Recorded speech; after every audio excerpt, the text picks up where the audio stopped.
Good afternoon, everybody, and welcome to the 7th QPS TalkTime.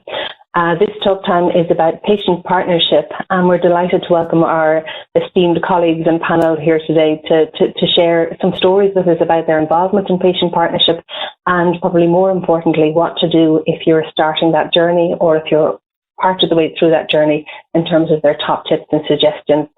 Just very briefly to introduce our panel today, so we have Brid, who's the clinical lead for ePharmacy, Patrick James Power, who's a member of the HSE National Patient Representative Panel and who has significant experience as a patient partner. And we also have Nicola and Mila Whelan, who both work on the Partnering with People Who Use Health Services programme and Patients and Operational Performance and Integration. So we'd just like to welcome our panel, and Dr. John Fitzsimons is also joining us today. My name is Juanita Guidra, and I work with the National Quality and Patient Safety Directorate. So thank you all for joining, and what I'm going to do now is pass over to Mila, who's going to tell us a little bit about what their team does, and also a little bit for people that may not be familiar with it. What is patient partnership, and what may be the levels of engagement as part of patient partnership? So thank you. Thank you, Juanita, for a very good introduction. Very happy to be here talking about patient partnership today. So just to start off with the background and where this work started, it was in the National Advocacy Unit. We were part of the National Advocacy Unit until 2015, and we started doing some proactive engagement with advocacy organizations. And also we were involved in setting up some patient groups, such as Patients for Patient Safety Ireland and the National Patient Forum. And it was a shift from just reactive engagement, whether it was complaints or feedback, to proactive engagement and looking at involving people in the planning, design and improvement of services.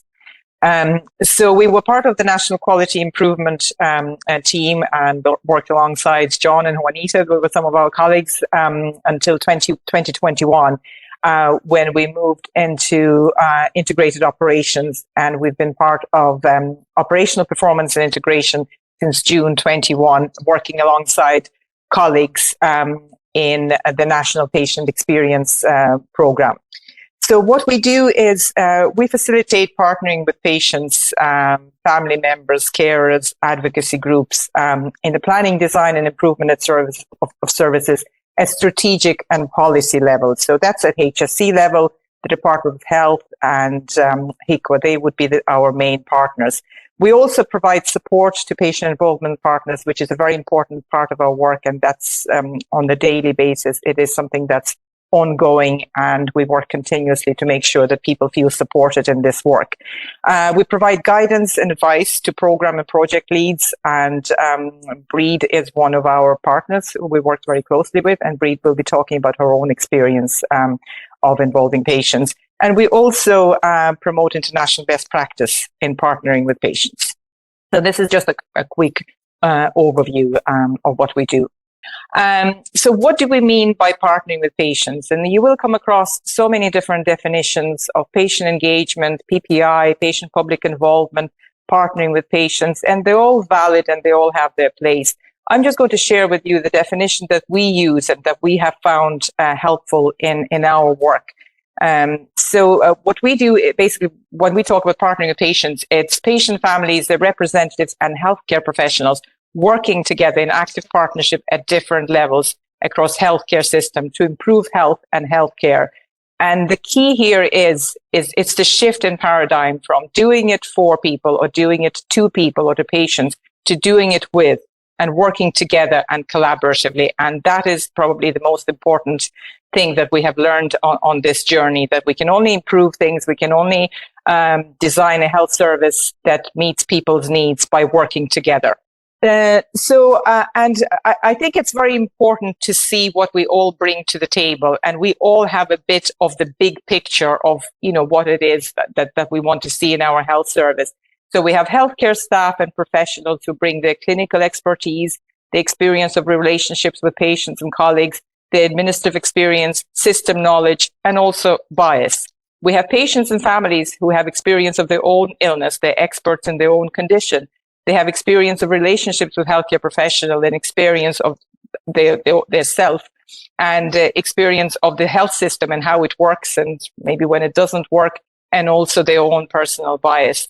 But as a result of that, when we bring all of that to the table, we have better outcomes, better decisions, and better information. So I think it is very clear from this that we have to recognize people's lived experience. So it's very important to have the clinical and administrative experience on one side, but equally important it is to hear from people who have lived experience. So the levels of engagement, when we talk about engagement, I think that the term that is more commonly used now is involvement. And this is actually the term that is preferred by our patient involvement partners, because engagement tends to be sometimes a little bit one-sided, where the organization engages with patients, where involvement, it's like an invitation for people to get involved. It's more open and it's more inclusive. So the levels of engagement, and again, you will come across many different frameworks and diagrams, and they all absolutely valid and have their place. The reason we particularly like this one is because you have the levels of engagement and also the organizational levels all on one page. It's just kind of like a one-pager, and it gives you an overview of what happens in the organization. So you have the continuum of engagement that goes from consultation to involvement to partnership and shared leadership. And then we have levels, the organizational level, and it's direct care level, that's frontline, where patients are seen every day and they receive the services are provided. Then we have organizational design and governance. That's usually what we talk when we talk about hospitals, hospital groups, or soon to be RHAs, community healthcare organizations. And then we have policy making level. And the work that we do is at the policy-making level. And you could have basically any of those levels. The continuum of engagement goes across all of the organizational levels. So, for example, at local level, at frontline, you have patients receiving information about their condition, which is kind of a very basic level. It's the information only flows in one direction. There isn't really much opportunity for people to get involved. Then we're moving on to involvement, where patients are asked about their preferences. And then partnership, we talk about shared decision-making, what matters to patients, and all of that.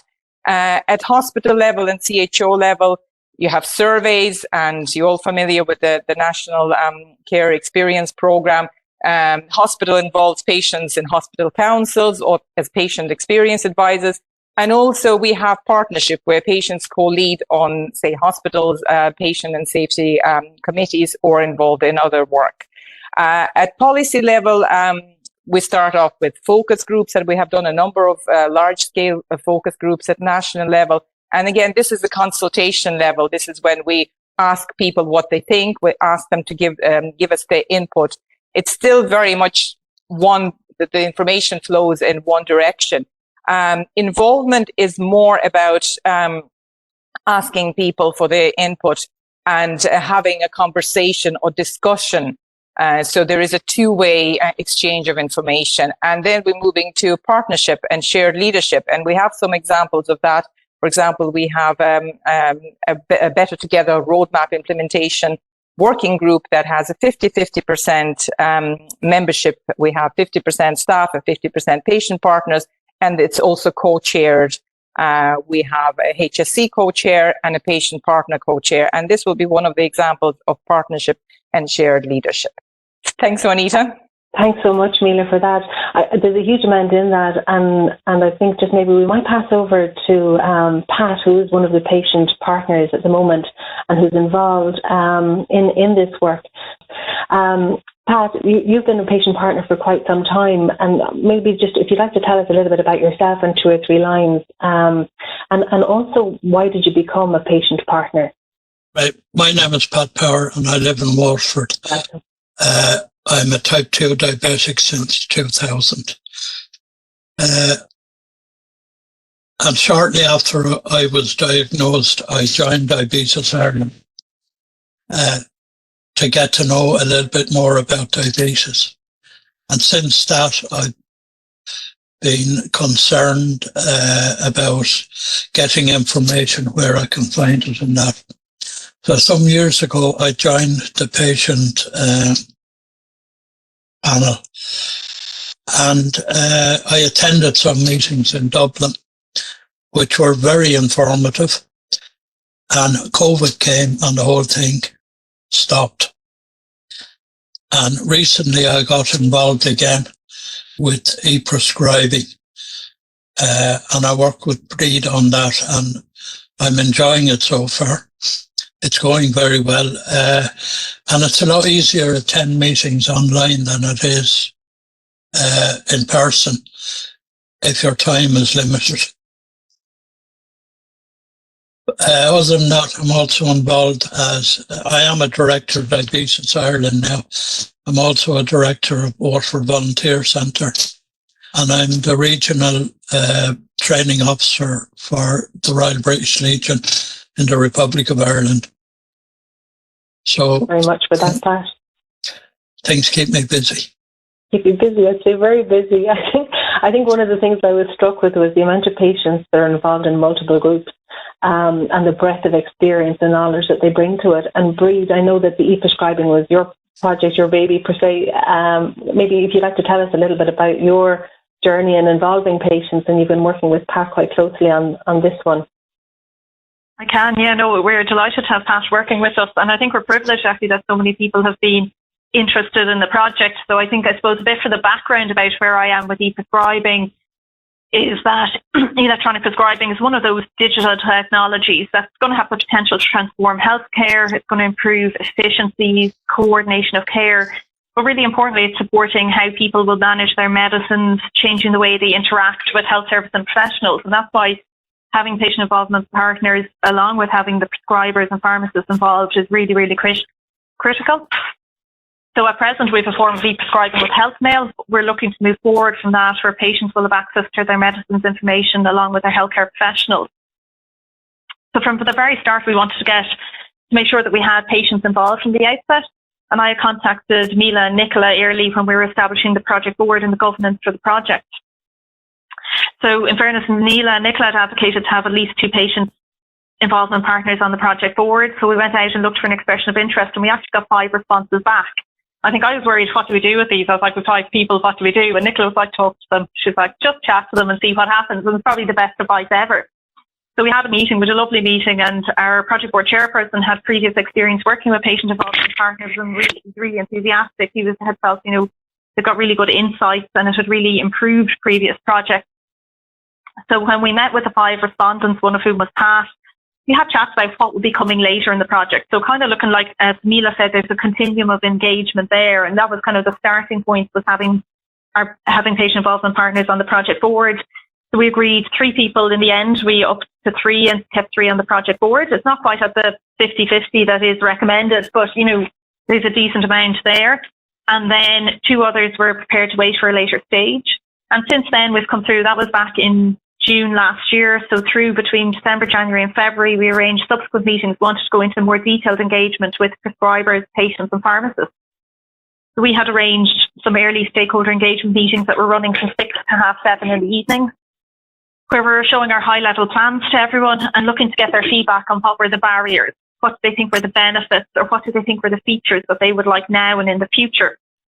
So it was an open dialogue to have with people. So we went back to our 5 respondents from the first expression of interest, who were all interested in keeping on going. And Mila and Nicola then sent out a second expression of interest, where we got more patient involvement partners back and got a wider depth of information back in the meeting. So we had 2 meetings there where we got to listen to everyone's views, and we sent out questions in advance so people could kind of prepare for it. I don't think patients didn't really let us get through the 3 questions. They were in with their comments bright and early, and we had really interesting, really detailed, really informative meetings. So it's been an excellent process. I think we're learning an awful lot. We're challenged by having patient involvement partners involved, and I think it's really positive for the work that we're doing. Thanks for that, Brid. One of the things I was struck by just in our conversations at the start was that it's probably one of your first times involving patients in this type of work. How did you feel at the start, and how did you feel as the process evolved? I think at the start, it's something that you knew you should do. And I don't know if necessarily doing things because you feel you should do it is the right way to do it. But I think as time moves on, you realise how worthwhile it is, how much more you're getting out of it. But possibly also I find for my type of work here, when it's a project and you're starting from scratch, it's maybe somewhere as a healthcare professional, it's an easier point of entry that everything's just starting up. I think if I was working in an area, maybe, you know, having come from a secondary care setting where you might have different types of committees around risk, errors or incidents, I think it could be, maybe you might feel, it might not might feel harder, but you might be a bit more, you might think about it a bit more before having patients involved, because you might worry about them losing confidence in the care that you're giving if you're discussing errors or risks that have happened. So I should admit, it's an easy time for me to say, yep, I have patient involvement partners in there, because it's at that early point of starting a project. I think as we move along, it will be important that as we set up all those digital clinical safety elements, that we do keep that patient focus on it and keep patients involved through it. But that's maybe when it is more challenging, when things don't go right. It is a time when we might find it a little bit harder to openly say things didn't go right and why didn't they go right. But I think in general, that honesty is something we need to build towards. And I think even the learnings from the meetings we had was be honest in what you're doing. If it's, you know, if it's partly about patients and partly about the healthcare workers, that was one of the messages that came out really clearly during our engagement. It was just tell us what it's for. If it's not 100% about patients, if it's 50-50, tell us, be honest, and we'll be happy with that. So I think that's really a big learning for me. It's a really interesting point. We were doing a session recently, and one of the conversation pieces that came up was, how can we tell patients how bad it is? You know, how can we tell them that we've had X number of falls in the last few months? You know, they'll think the service. And the answer from the patients that were in the room was, we already know how bad it is, you know, but we're here to help make it better. And it's that conversation piece working together to try make the system better, I think is a bit that really came out of that conversation that we had. I'm conscious that one of the things that can be challenging is, you know, this is obviously recognised as a real positive within the literature. You know, there's a lot of evidence. Anybody that's done it successfully will talk about the benefits of it. But it has been a slow process. And just in terms of the barriers for getting people involved, maybe Mila and Brid, you might have some thoughts on that. Looking at it from the organizational point of view, and I suppose we've been in the lucky position where we do have a certain oversight, and we see what's happening at national level, and also we work with colleagues locally, so we're aware of what's happening locally to a certain extent. I think one of the barriers is that because of there are so many competing priorities, it's not always seen as something that is a priority, and it's nice to have, but it's not essential. You know, like people on the front line are so busy. And then this is something that's seen as an add-on that they expected to do in addition to the work that they're already doing. And that's one of the barriers. Another barrier is that there are certain perceptions and fears. And it's kind of fear of the unknown. What will happen? What would happen if we invite patients into the room? And Brid and you, Juanita, you touched upon some of it. You know, how can we be honest with them? How can we tell them as it is? We can't have an open and honest conversation. And what we have learned is that that is a way of working. You know, having an open and honest conversation, then people understand if they have information that they need to be able to work collaboratively with us, they'll have a much better understanding of the challenges that the health system faces, and they'll be able to participate and get involved in a more meaningful way. So it is about being open and honest, and it also helps us build trust and confidence, which I think is very important for anyone working in the health service. So there's some fears that you know, what about confidentiality if we're discussing something confidential? And very recently we received an email from a national project, and they were looking to know how will they go about involving patients. And then the first thing they actually attached was the confidentiality agreement and the conflict of interest agreement, because this was very important to the work that they were doing, which is absolutely fine, and it has its place. And it's probably not required for every group and every meeting, but if it is required and it's discussed openly, people will understand. And it's the same confidentiality that applies to staff. We work in the health service and we get involved in various groups, and we also need to be aware of that.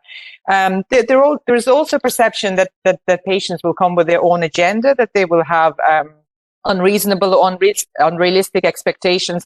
And that certainly has not been our experience. I think, if anything, we have always been amazed by the breadth and the kind of the diversity in people's experiences, the ideas that are very innovative, that are kind of based on their lived experience. So they're bringing so much value to any discussion. So they're kind of they would be the main barriers, and I'm sure there are plenty more, but I think if we can get over some of those ones, we'll make a lot of progress. Great, thanks, Mila. And Brid, would you like to add anything to that, or quite comprehensive? It's pretty comprehensive. I think some of them are small. Maybe if you come from a project like mine where you're fighting for budgets and things, at the start it was maybe what are the admin barriers, and that's I think what Pat has alluded to is like people being prepared to come to online meetings means you don't need that whole administrative function at times around sorting bus tickets or transport or food or things. So that's made it very accessible. I think also we do need to give credit to Mila and Nicola for people like me who are in, say, a national programme where you're not meeting patients or accessible to them. They've made that access really easy. It's been seamless, really responsive. And also, I suppose they would say they support the patients as well, that there's someone else there for the patients to chat to and give feedback to as well. I think potentially one of the other barriers might think is that we might be able to discuss complicated or technical issues while patients are around, or in the room, and they mightn't understand them. But I know Pat has been speaking very positively, but it's getting that balance. I think having patients in the room actually forces you to be very clear in your communication. A lot of the documentation that's recommended to go out brings you back to the NALA type writing, to have really simple writing, to be really clear in what you're saying or you're not saying. And that focuses the mind really significantly for a project, because you can put in all these shady words of what you might be committing to or what you're not committing to. But the minute you have to start stripping it back, saying, I will do this, I won't do that, it makes you become really tight in what you're committing to or not committing to. It means for anyone else reading it, it means everyone can understand it and other people can pick really significant holes in it quite quickly when you get down to that really clear speak. So I think for me, what might have seemed to be a barrier was saying, I have to rewrite my materials to make them more accessible. By actually writing my materials in an accessible way, I exposed a lot of things and it made me ask questions at an earlier point than I would have done. So I think it came back to quite a positive aspect. Thanks for that, Brid. I'm conscious from, Pat, from your perspective, what do you think has helped patient partnerships worked well? And you have a vast experience around this. So what has worked or helped it work well for you? Yeah, I think the openness of everybody at the meetings is very helpful. You ask a question, you get a straight answer. And no one is hiding anything or beating around the bush. And the face-to-face meetings that I've attended way back, there was questions I asked that I couldn't find the answers to anywhere else, and they were answered truthfully and fair, and I got a lot of help and information from those. And I was conscious one of the things you talked about was about training being available when needed as well. Yeah, I brought that up at our last e-prescription meeting, that patients, everybody actually will need training when the system comes online. Patients, a lot of patients out there are not computer literate. I was involved for quite a number of years with the Age Action Getting Started program. And something similar to that, a couple of 1-hour sessions over a period of 3 or 4 weeks for patients to introduce them to e-prescribing, in this case, and how to use it and what you can get out of it. And I think that's very necessary, and I've offered my assistance to help with that. Yes, that's really helpful. I'm conscious that, there's a lot of things, and a lot of people within sort of the chat box have shared that they have had experience of patient partnership and involving patients. So if people have found particular things that they found really useful or enablers to help with that patient involvement, if you want to pop them into the chat box, that would be really helpful, maybe just to share from a broader perspective. And Mila, if we just come over to you, I know there's one sort of slide for the key enablers that you were going to share with us as well. We might just pop that up. Yes. So I suppose that there are different enablers if we're talking about local level or doing it at a national level. But there are some things that we could say that they are kind of universal. And one of them is making sure that you have leadership support and commitment, that it is seen as important at a kind of organizational level, hospital level, that it is one of the priorities, that it doesn't just become an added extra and that we're just relying on people who are champions, or we see it as it's just one person's job to do it, because it's never one person's job. It's something that we all have responsibility and obligation to do in the health service. So that would be one thing. Recruiting and preparing and supporting patient partners. And when we talk about recruiting, we actually started using words like inviting people to get involved. It's an open invitation to get involved. We're moving away from recruiting because there is a slightly different meaning and connotation to that. And it includes supporting people, providing briefing, and Pat and Brid mentioned examples of that. Give people information that they need to participate in a meaningful way, whether it's an induction session or orientation, whatever the program or project that you're working with needs. And you know best working in that area. But people also need to be that they need to have the information to be able to be effective patient partners.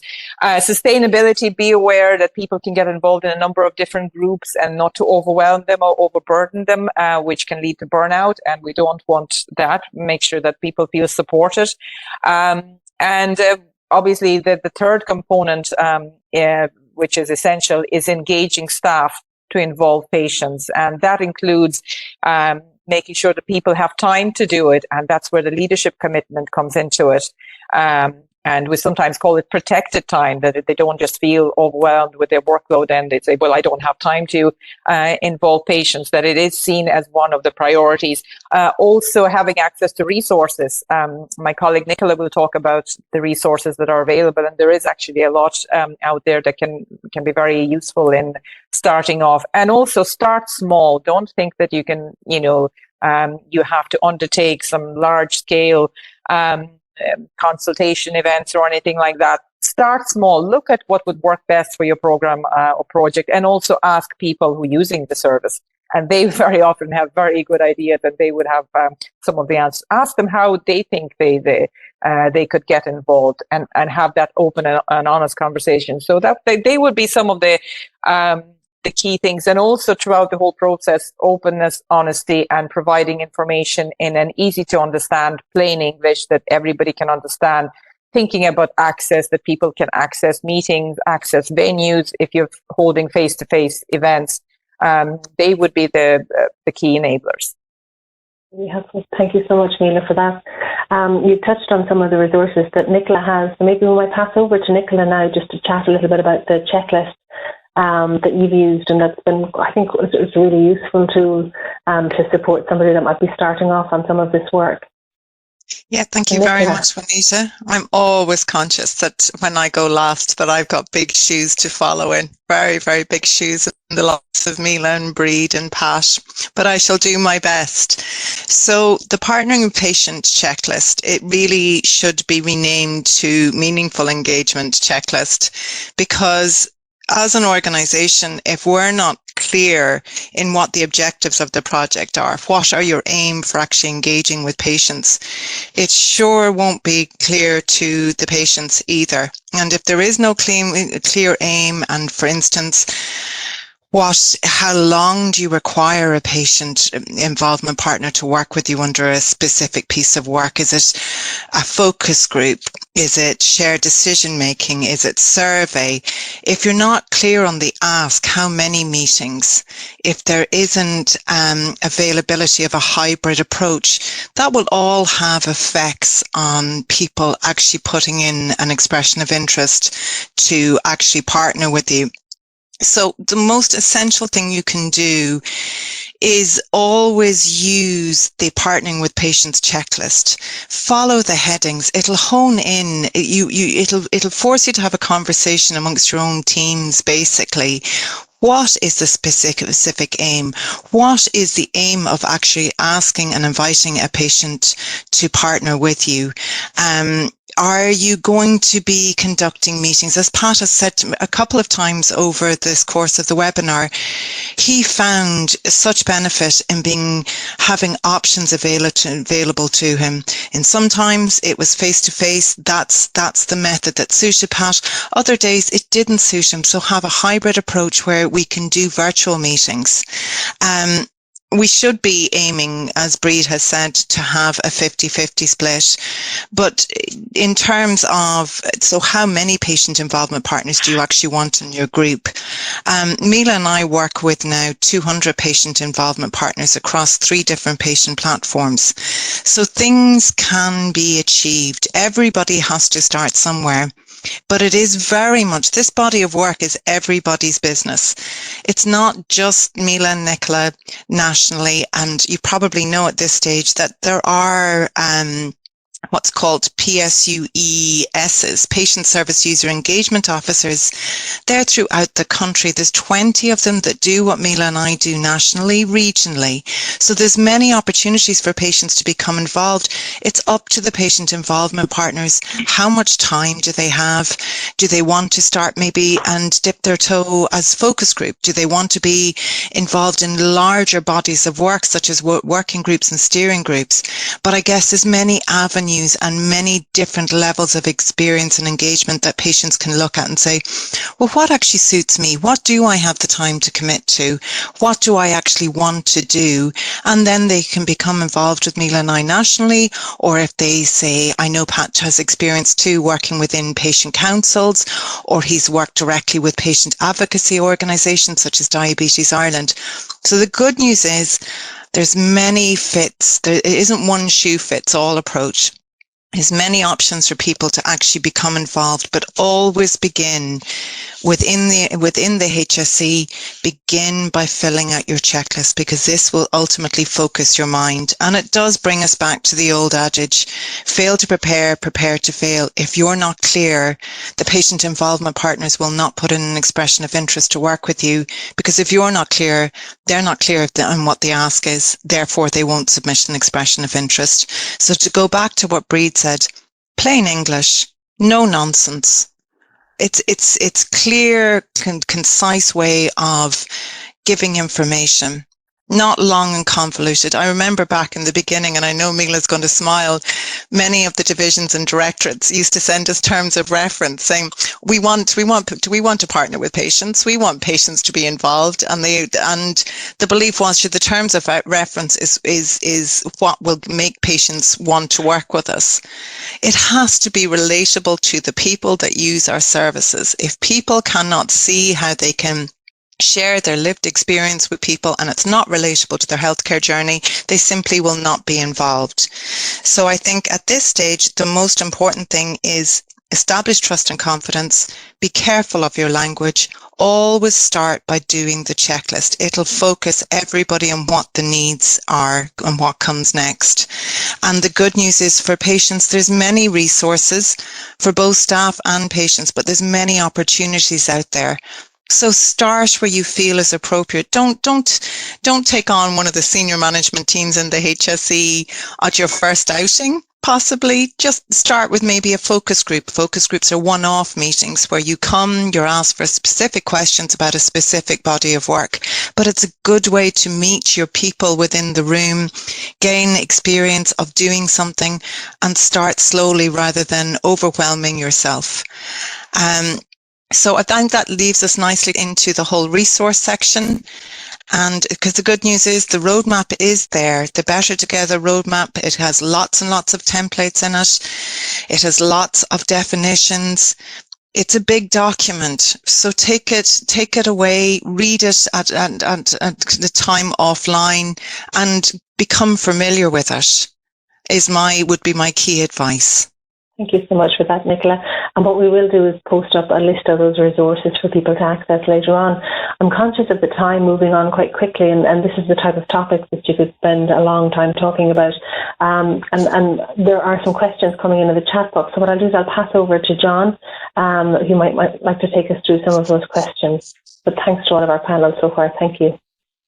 Yeah, well done, everyone. A great conversation, and I think you've set the chat box on fire there as well. There's lots and lots of involvement here from our audience today, with lots of questions. Really inspiring conversation, folks, and there's a real maturity, I think, here. That is where that engagement is happening. It's happening in a very mature way, and it's about normalizing it, I think, to a certain degree. I have a few questions here. I'll start with one from Leanne. It's a question to Pat, who's asking him, what was the biggest motivation, Pat, about getting involved? And what made you feel on an equal footing, in the work you've been doing? The reason I got involved was to find out more about how the HSE works. Also, to help me understand better being a diabetic. There is an advocacy group within Diabetes Ireland that deals with HSE and other organisations, and also that helped me there to find out what the results of what the advocacy group were doing. And why is it important to know how the HSE works? Well, if you're looking for help or information, where to go for it. Yeah. And also it says what helped you feel involved and on equal footing with healthcare staff. At the face-to-face meetings that I attended prior to COVID, everyone there was first names. Yeah. Doesn't matter whether they were professors or nurses, and everyone was treated as equals by everyone else. So, which is nice to see. Yeah, simple things like that respect and civility just helps to create that equal footing. Well, I remember in the old days, actually, if you went to the hospital, particularly with a child, which I had experience of, and the consultant turned around and said to his nurse, "Tell them I'll admit the child tomorrow." Now, we were sitting opposite them. That type of thing. Yeah. That puts you totally off. But I can see now that everything has changed. You can talk to people on equal terms, no matter who they are. Great. And what would you say, Pat, to people who are interested in this? Maybe if you were a patient and you were thinking of getting involved in becoming a partner or getting involved in a project, what would you say to people? I would say to them to get involved, contact Nicola or Mila, and they will put you on the right direction. Fantastic. You'll probably find all the information on the HSE website. Thanks, Pat. I have another question there from Anne, and it's an equity question, and I think maybe Mila or Nicola, you might answer this, kind of around the challenges in securing involvement from across the spectrum of society. How do we ensure that we're not just getting people of a certain age group or from certain strata of society? How do you defend against that? It's been an ongoing challenge in our work, John, and the way we approach it is look at people or a group of people who are more than likely to be affected by a change or decision or improvement, whatever it is that you're working on, and try your best to identify people from that group or from that cohort. Sometimes it does require engagement with the advocacy organizations because they would have access to other patients as well. It very much depends on what you're looking at, what you're involving people in, and it will always be a challenge because people will give time that they have, and if they don't have time, they're less likely to be involved. And people have commitments, they have family commitments, jobs. So some people have more time, more capacity than others. So we have to recognize that, and it could be just a matter of contacting or linking in with your local groups, say men's sheds, the cancer support centres locally. It could be there are patient forums or health forums with the local councils. Age Friendly Ireland. There are different groups, community organisations that are there, and it's just a matter of reaching out to them, I think, for some pieces of work. Great. And this seems like, it's an international challenge, to get people involved. It's not, and I liked earlier, Mila, you were talking about using quality improvement ideas, like starting small, doing a small test to try and solve some of these problems. PDSA, John, plan, do, study, act. And I think that's a very good approach, because it's all a learning process and we're learning every single day. But I think that's also, that's the benefit of this work, that we're learning from each other by working in partnership, and we all bring different skills, knowledge, experience to the table. Yeah, and it's not a one size fits all. It's not just out of the box. No. I think, like you said, you have to adapt it and try things out. And super. Yeah, and it's very much what works for your program or work for your hospital, community healthcare organizations. It's definitely that there are so many different methods and ways. And Nicola mentioned the link to the roadmap. All those methods are described in detail. So definitely have a look at it and and find what works for you. Yes, and start small, but I think that's the key, is to start the process. Yeah. Another question there from Orla Mahoney. This one is for Brid. So the patients, Brid, who were, interested in working with you, how did you, get those nominations, or how did you get people to come forward? What networks did you tap into, and have you any tips for people maybe who are thinking of engaging people in their work? So I was very lucky in that with the national project, and because I didn't have, say, direct access from working in directly with patients, I went through Mila and Nicola. So it was the likes of, I went a couple of months in advance. I kind of knew I was going to move in this way. So Nicola sent me on the checklist, and then I came back nearer the time when I had it filled out, and she kind of gave me a few pointers on it to see what needed to be improved. I came out in just a 2-page simple document with the headings of how long are you going to need, how frequently is it going to be, what are the requirements. And then it went out as an expression of interest, and rather quickly, I think within like one day, there was 3 responses back, and within 2 days there were more responses back. And then after that, what I got an email from Nicola and Mila saying, here are the names and addresses, in email address, names and organisation of where people were from. So then the project board chairperson, Professor Richard Green, and myself set up a call and met with the 5 respondents. We just had a chat and went through what was happening in more detail. We explained that we would have working groups coming on later on, giving an outline of what they might be. People told us their different backgrounds, and in the end, something happened. One person worked in an organisation and maybe would be supplying technology. So we said that, that could be a potential conflict of interest. So they were happy to wait and work in something that wouldn't be a conflict of interest. Someone else said they'd be really interested in how, when e-prescribing was coming to patients, to get really involved in that level of what works well for me or doesn't work well. So they were happy to wait for one of those working groups to come. And then the other 3 patient representatives came on. And then after that, it was a case of just getting in touch with people in advance, doing a test on some of the technologies before the meetings. I think something went wrong one meeting when someone couldn't find a link. So for 1 or 2 meetings then, we just did a test the day before, the morning of, or just opened the call up a bit early so people could get in.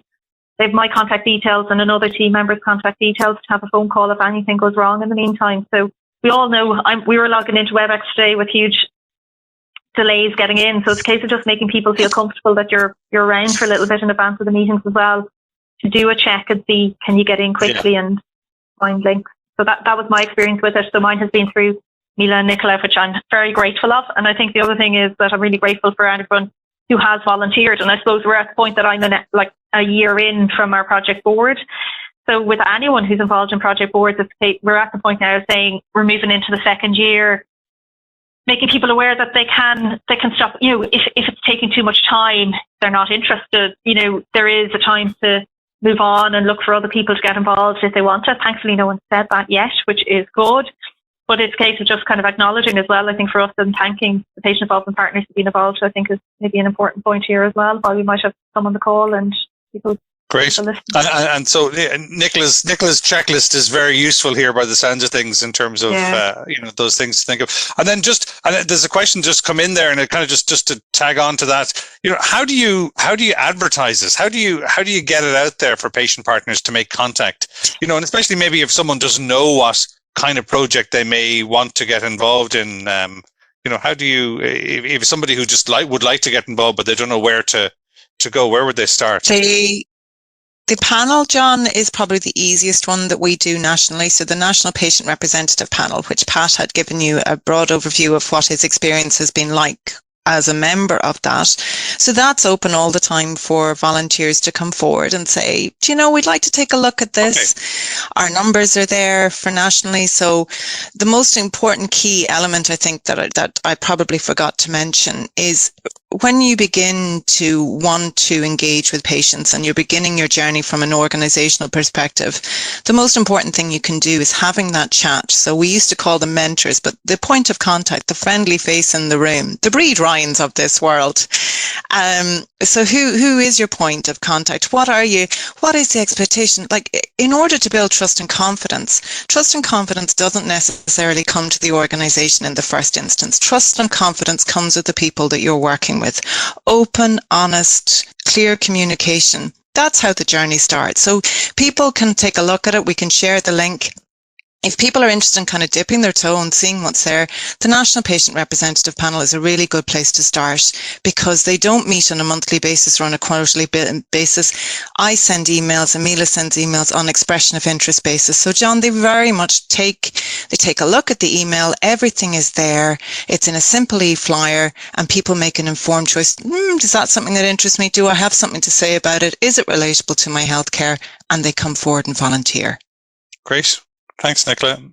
It's clear people are so generous, I think, with their time and want to be involved, in this as active citizens. A question then from Aideen Nishay, who's just wondering about evaluation here. Has there been evaluation of the experiences, membership impact of the HSE Patient Forum? Anybody want to?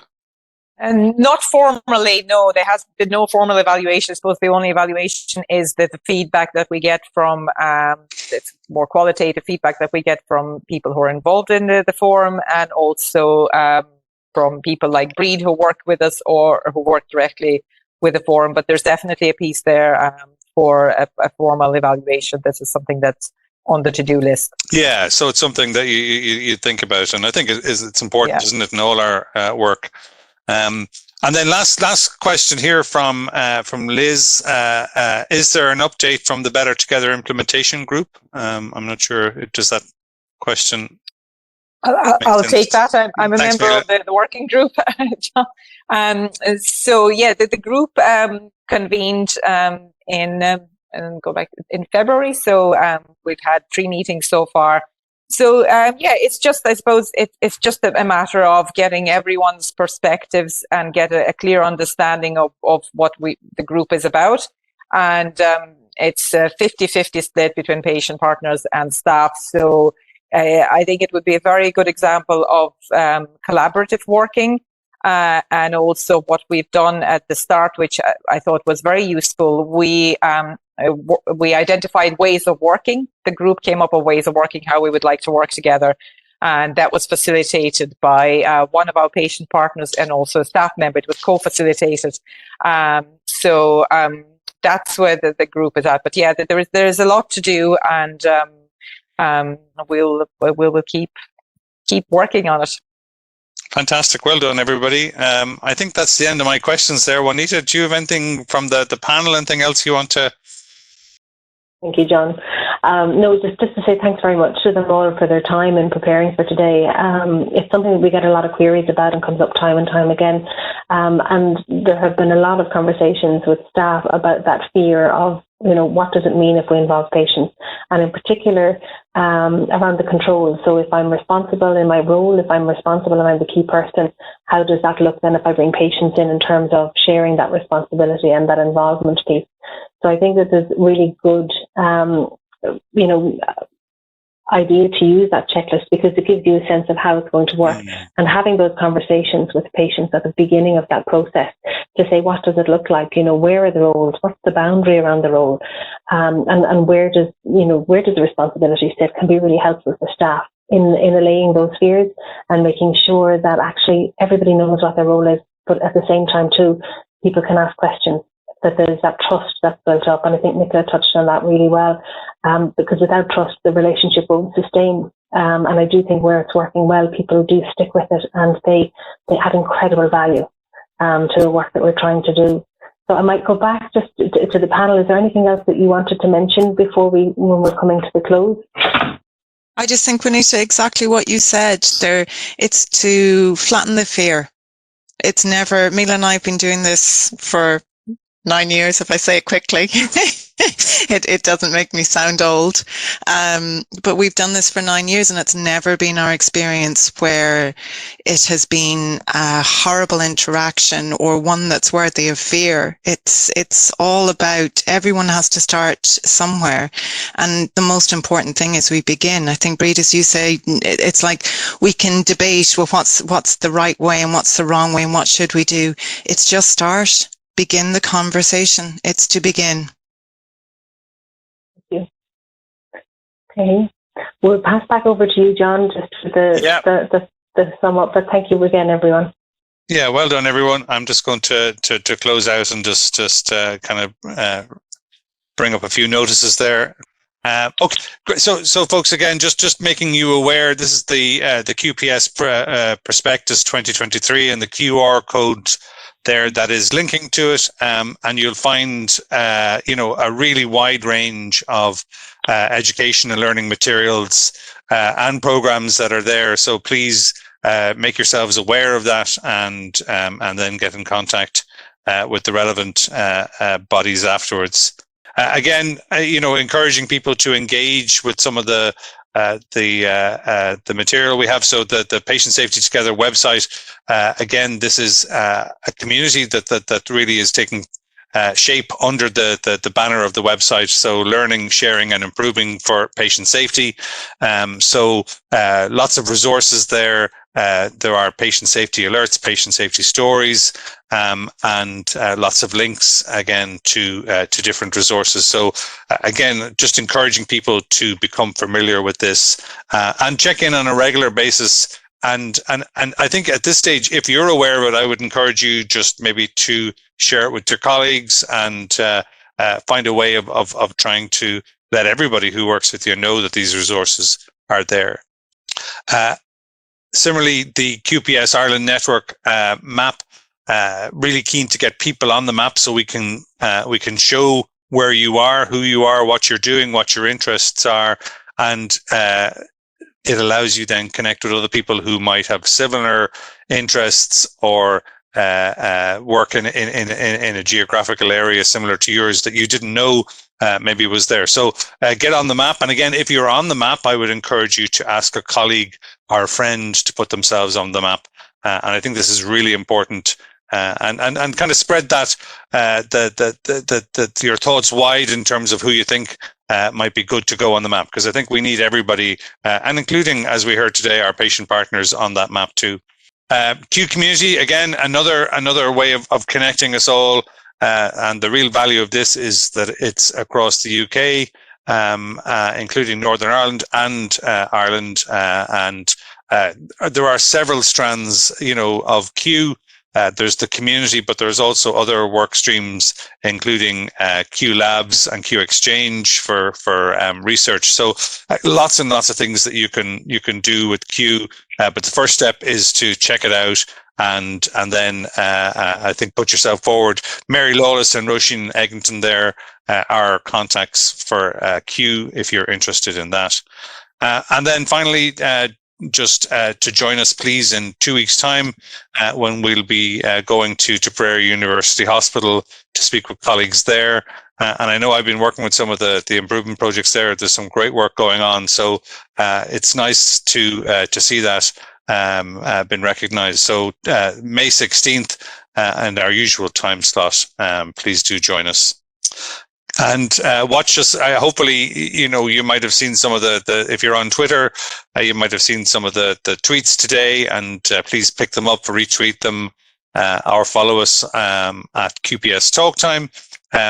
The video, like we were saying, and all our videos will be up on the National QPS HSE channel. So I encourage you again to check that out. And you can find not only this season's QPS TalkTime, but over the last few years as well.